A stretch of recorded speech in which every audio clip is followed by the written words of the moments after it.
Welcome students, myself Ashish Venkatesh Prabhagaonkar, Assistant Professor at DCT's Dempe College of Arts and Science. This module is for program Bachelor of Science, subject Botany, semester 5, course code BOC 105, course title Classical Taxonomy and Phylogeny. This module is for Unit 2, Systematic Position, Bentham and Hookers classification, diagnostic features and important ornamental, economical and medicinal species in families. Module name is Family Anonaceae. In this module, we are going to learn systematic position according to the Bentham and Hookers classification for the family Anonaceae, diagnostic features of the family Anonaceae, important plants in family Anonaceae. At the end of this module, we should be able to classify family Anonaceae, explain about the diagnostic features of this family. We'll be able to list out important plants in the family Anonaceae. Family Anonaceae, commonly known as custard apple family, belongs to class Dicotyledonnae, subclass Polypetalae, series Thalamiflorae, that indicates flowers are hypogynous, ovary superior. Order Renales. Order Renales is characterized by having usually many stamens. Carpels are many and free. Endosperm is conspicuous and embryo is small. Family Anonaceae has about 80 genera and 850 species, occurring mostly paleotropical regions of the world. Distinguishing characters of the family: flowers are three mirrors.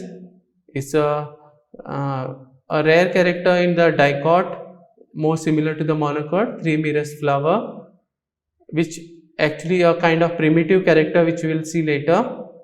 Absence of stipules. Stamens are spirally arranged and their distinctly enlarged connectives are present in them. The gynoecium is multipistillate, carpels are free. The seeds show ruminate endosperm of seeds. You can see in this picture the ruminations in the seed, the dark lines in the endosperm which indicate rumination in the seed, which is again similar to the some of the monocot genera. You can see triceriate flowers, 3 calyx, 3 corolla, lobes. Here it has 6 petals in 2 series, 3 petals in the first and second series. They are rightly called sepals as they are similarly colored. The result of multipistillate gynoecium is the fruit which can be seen in this picture, and this is a plant Atrobotris hexapetalus. General characters: the family has trees, shrubs and vines. All of them have aromatic wood and foliage. Leaves doesn't have stipules, that is exstipulate. They are simple leaves. Their margin is entire. They are either deciduous or in some species they are persistent. Flowers are bisexual, having both androecium and gynoecium.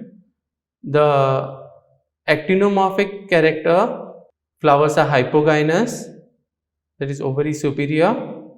That is one of the characters of classification Thalamiflorae. Perianth is usually triceriate in the groups of 3. Floral axis usually extending and enlarging beyond the point of perianth attachment.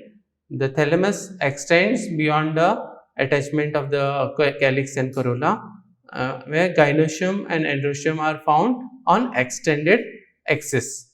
Calyx made of 3 basally connate or distinct valvate sepals. Flower parts are usually numerous, free and spirally arranged. This also shows a kind of primitive or ancestral nature of this family. Androecium: stamens with distinctive and large flat connective, or sometimes they are sessile. Anthers are 4-celled at the time of anthesis, that means at the time of maturity and dehiscence. Calyx and corolla show imbricate or valvate estivation. Coming to gynoecium, gynoecium is multipistillate. Apocarpus, ovary is superior, one locule, each ovary has one locule and one carpel.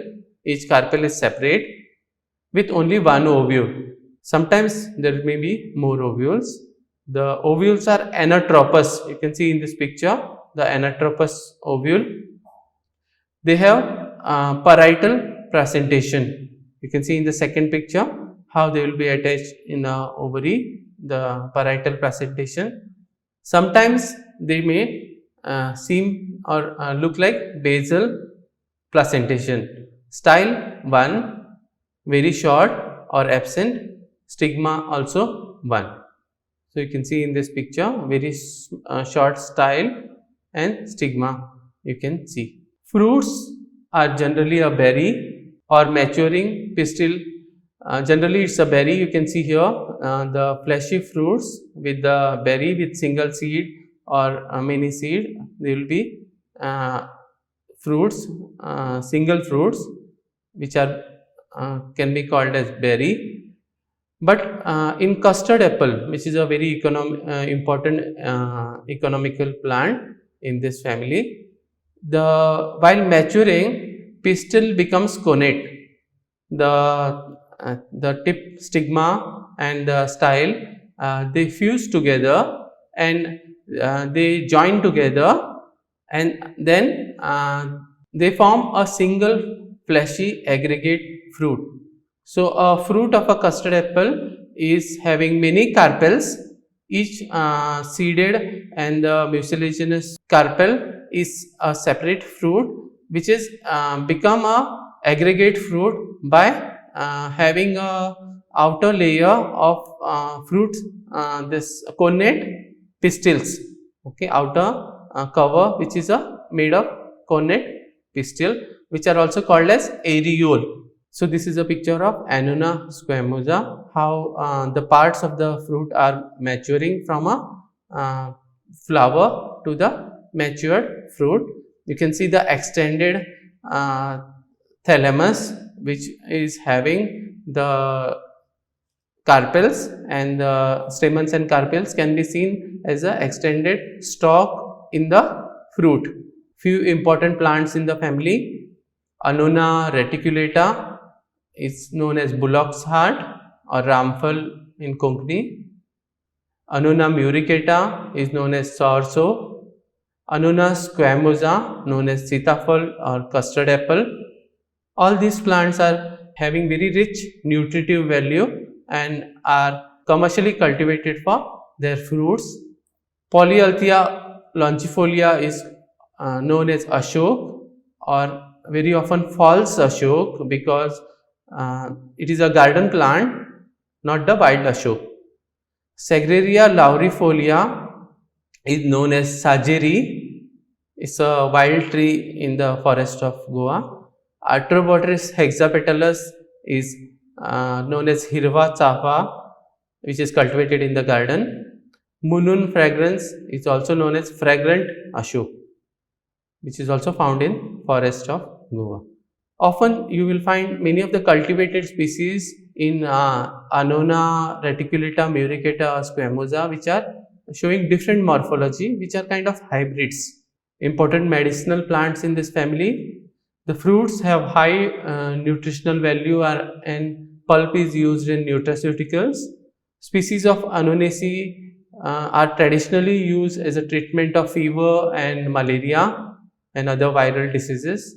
Soursoap is also widely promoted as graviola as a nutritive addition against cancer, which is actually not substantiated by the scientific studies, though it has a very rich nutritive value. References for this module. Thank you, students.